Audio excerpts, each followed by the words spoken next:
Mesdames, Messieurs, bonjour et merci d'être avec nous dans ce 13h au Bénin dans le sommaire. Finalisation des actes juridiques et infrastructures de la télévision numérique terrestre au Bénin. C'est le credo de la haute autorité de l'audiovisuel et de la communication. Cette ambition a été dévoilée au siège de l'institution à la faveur de l'ouverture de la première session ordinaire au titre de cette année. Et puis ensuite, des journées scientifiques associées à des journées portes ouvertes se déroulent depuis ce jeudi à l'Institut national supérieur de technologie industrielle de l'Okossa dans le département du Mono, organisé dans le cadre des manifestations de la célébration des 20 ans d'existence de l'Institut. Ces journées sont à la première édition. Le lancement a été présidé par 2 ministres du gouvernement que nous allons suivre dans ce 13h au Bénin. Et puis enfin, dans le septentrion, nous parlerons de cette remise d'enveloppes financières aux personnes handicapées. Ça vient de l'association Alpha Taaka et la mairie de Djougou. Ce geste s'inscrit dans le cadre du projet d'assistance financière aux personnes handicapées qui s'adonnent parfois à la pratique de la mendicité faute de moyens. Mesdames, Messieurs, à nouveau, bonjour. C'était le sommaire de ce 13h au Bénin dans le développement à présent. L'année 2022 est celle de la finalisation des actes juridiques et infrastructures de la télévision numérique terrestre au Bénin. C'est le credo de la haute autorité de l'audiovisuel et de la communication. C'est à la faveur de l'ouverture de la première session ordinaire au titre de cette année que l'ambition a été dévoilée au siège de l'institution ce jeudi. William Clécan, Mofi de Sabouran. L'instance régulatrice des médias au Bénin compte jouer toute sa partition pour l'effectivité de la télévision numérique terrestre en 2022. Objectif principal de la série de prévisions que la haute autorité de l'audiovisuel et de la communication annonce pour l'année. Plusieurs dossiers seront étudiés. Le dossier relatif aux équipements terminaux de la TNT relevant de la compétence de la HAC, le dossier relatif au statut juridique des radios rurales locales, le dossier relatif à la modernisation de la procédure d'attribution de la carte de presse. Conseillers de la HAC et acteurs des médias espèrent un satisfecit global sur tous les dossiers en perspective à la fin de cette première session ordinaire ouverte. Est un devoir. Et puis, signature de documents entre le Bénin et la République fédérale du Brésil pour la mise en œuvre du projet de renforcement du potentiel de production et de transformation de l'anacade au Bénin. Le projet va permettre d'accroître la productivité et la qualité de noix de cajou. Teddy Goudalo pour plus de précisions. À travers cette signature de documents, le Bénin et la République fédérative du Brésil se donnent la main pour booster la filière de l'anacarde. L'échange de paraphes traduit le financement acté du projet de renforcement du potentiel de production et de transformation de l'anacarde au Bénin. Puisque nous sommes réunis en ce moment autour d'un projet agricole, il importe de dire que nos deux pays présentent aussi des caractéristiques communes au plan climatique et pédologique.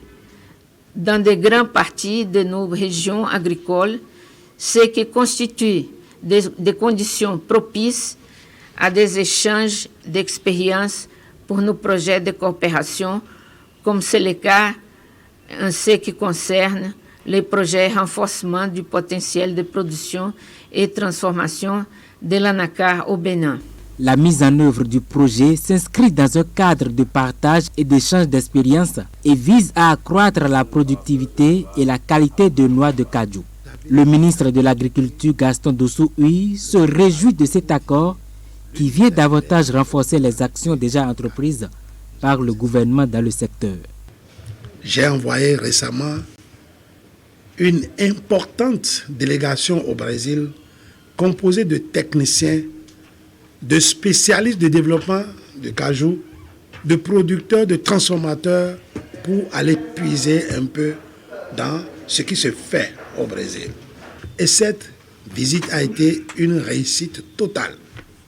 Au programme d'action deuxième génération, nous mettons le focus sur des plantations de grande envergure.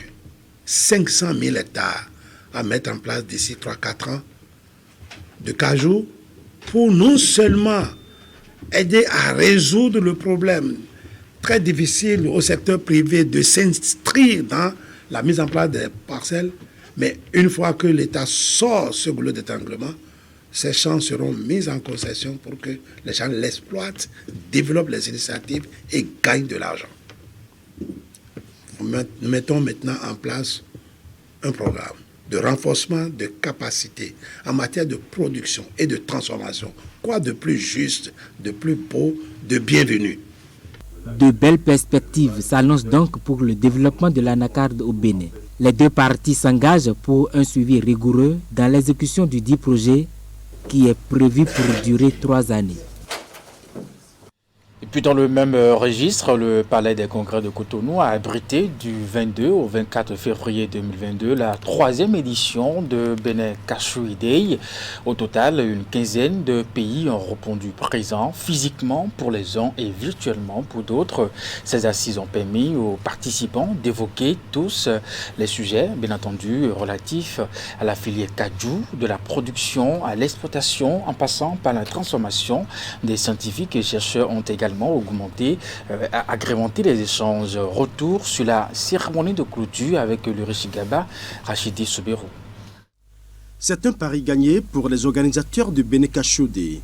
Cette 3e édition de la grande messe de l'anacarde a réuni au Palais des Congrès de Cotonou tous les acteurs du secteur provenant d'une quinzaine de pays producteurs, transformateurs et exportateurs de cajou.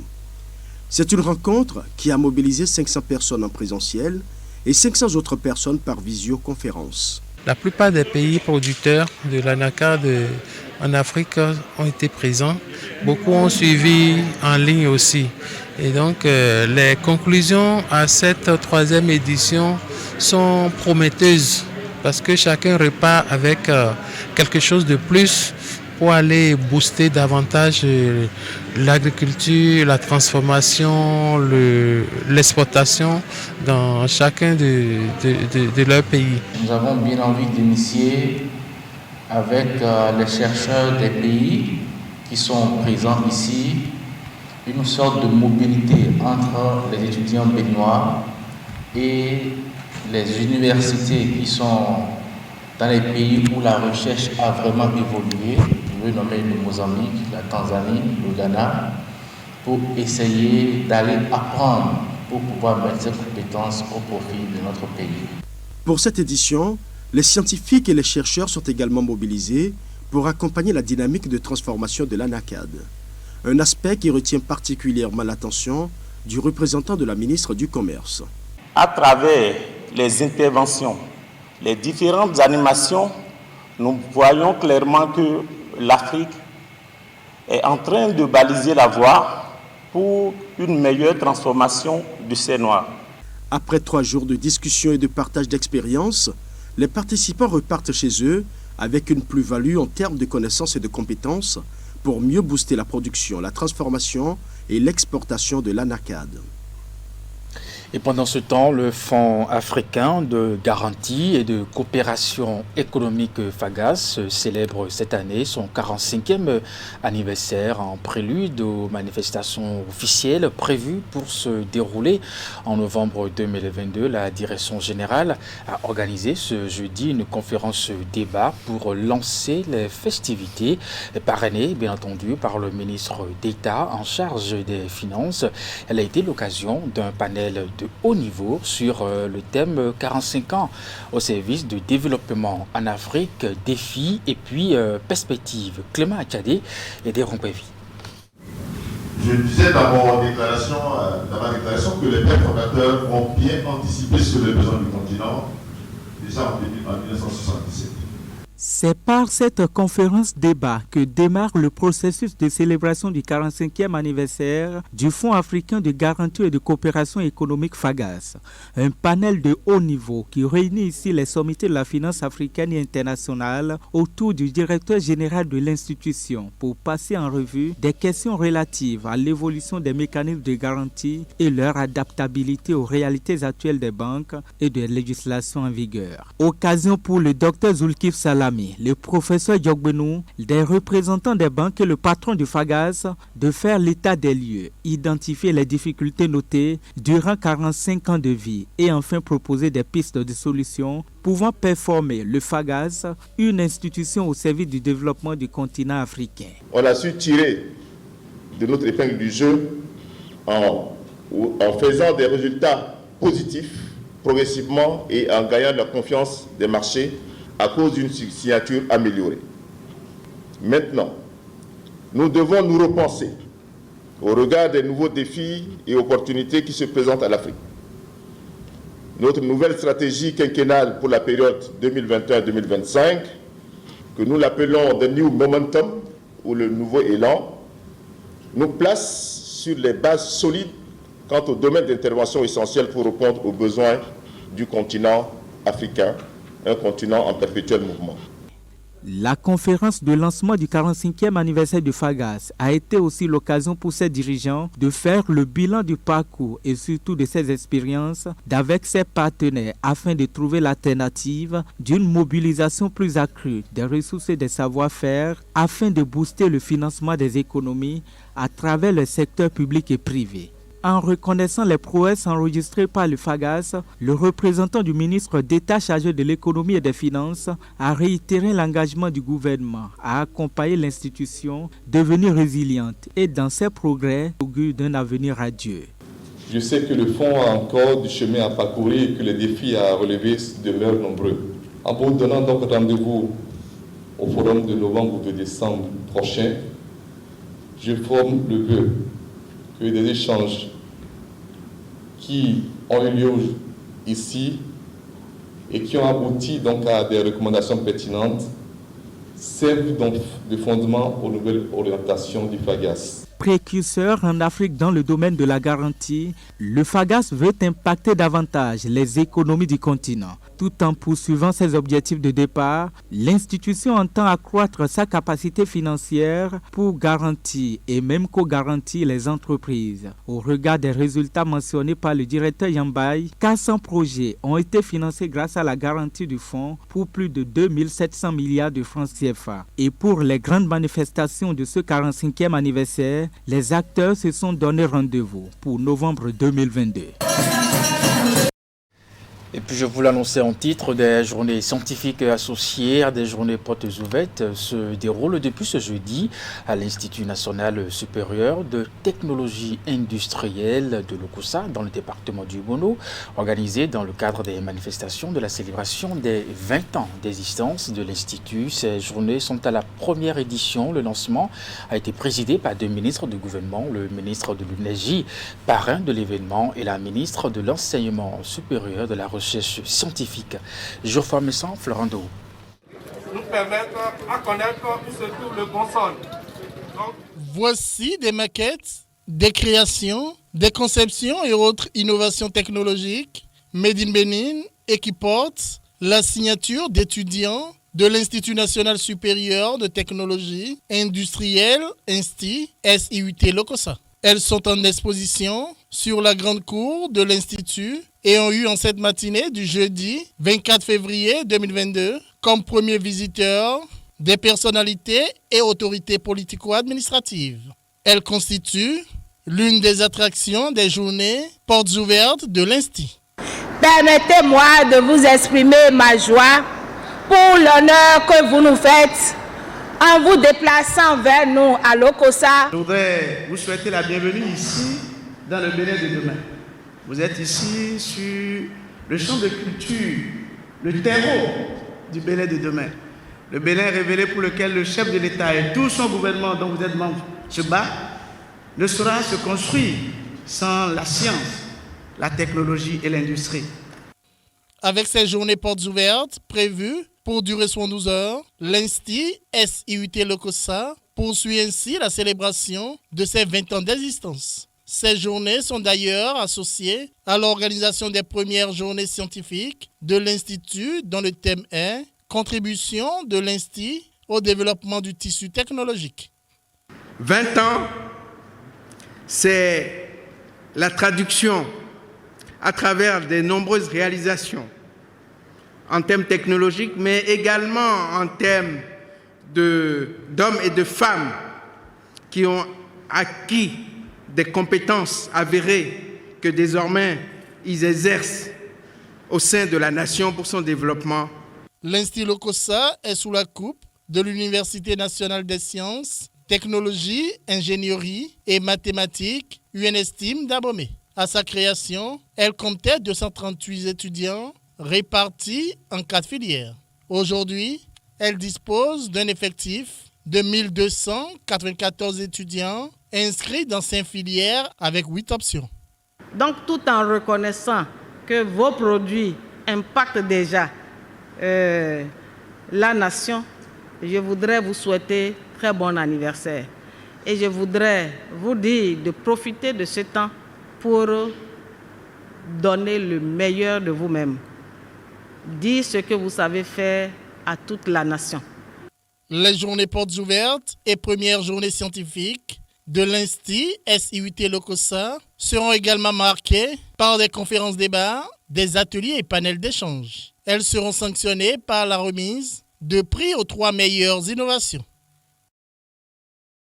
Et dans la suite de ce 13h au Bénin, la 5e édition du festival gastronomique ZA a démarré ce jeudi 24 février 2022 à Cotonou. L'événement est lancé par les organisateurs à travers une conférence inaugurale qui a réuni des personnalités du secteur de l'art culinaire du Bénin, de la sous-région et aussi de la France. Ali Moumouni, Mariam Mohamed et Henri Gantin pour le reportage.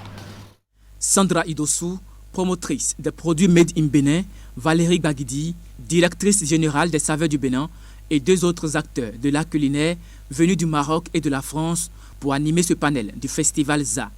C'est la première communication de ce grand événement gastronomique qui vise la promotion de la cuisine béninoise. Pour cette 5e édition, le thème retenu est la gastronomie dans les relations internationales. Quelle place, quelle opportunité politique, économique et touristique. L'objectif que nous avons en créant ce festival, c'est de mettre le Bénin en avant. Parce que nous avons une richesse culinaire incommensurable. Tout ce qu'on peut faire avec nos produits, tout ce qu'on peut faire avec nos mets. Moi, j'en ai conscience parce que c'est important, c'est primordial en fait pour que ce secteur soit développé. À la suite de cette conférence inaugurale, plusieurs autres activités sont prévues dans le cadre de la 5e édition du festival gastronomique ZA. Il s'agit entre autres de la soirée de dégustation, de l'exposition découverte des plats béninois, de l'atelier vin et du gala VIP qui se tiendra au soir du 26 février 2022. Quand on sait la mutation que connaît notre pays depuis 2016, en ce qui concerne l'ambition du chef de l'État et de son gouvernement de mettre le Bénin en lumière au niveau touristique, cet événement ne vient à point nommé. Au cours des 72 heures que va durer le festival, des chefs étrangers seront aux côtés des Béninois pour animer l'événement. Parmi ceux-ci, le Marocain Larsen Hafid, responsable des cuisines chez Ritz Paris, et David Djeglé, spécialiste de vin. Alors moi, ma touche particulière est mon expertise liée à ce qu'on va appeler effectivement les arts culinaires de la table et le mariage mets et vin, l'association mets et vin.